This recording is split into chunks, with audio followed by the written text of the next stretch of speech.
কিছু common sign symptoms জেনে একজন মা ঘরে বসে থেকে সহজেই বুঝে উঠতে পারবেন আপনার শিশুটি রক্ত স্বল্পতাজনিত কোনো সমস্যায় ভুগছেন কিনা। আজ আমরা এমন কিছু সাইন সিমটমস বলবো যেগুলো থেকে একজন মা অতি সহজেই বুঝে উঠতে পারবেন আপনার শিশুটি রক্ত স্বল্পতায় আক্রান্ত কিনা। আসুন জেনে নেই।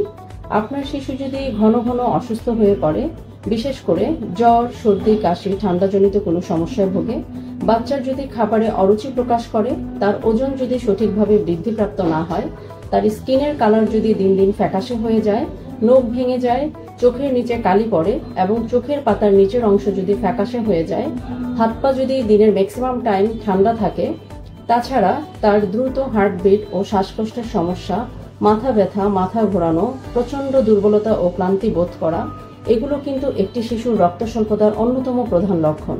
তাছাড়া দেখা যাবে সে অতি বেশি অমনোযোগী থাকবে, মেজাজ খিটখিটে হবে, প্রতিটা বিষয়ে সে বিরক্তি ভাব প্রকাশ করবে, তার গ্রোথও কিন্তু কমে যাবে এবং দেখা যাবে তার কিছু কিছু ক্ষেত্রে চুল পড়ে যাচ্ছে।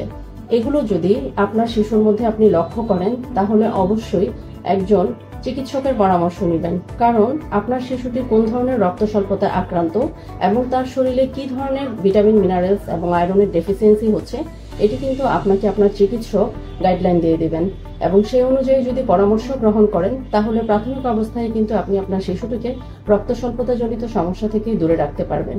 ধন্যবাদ।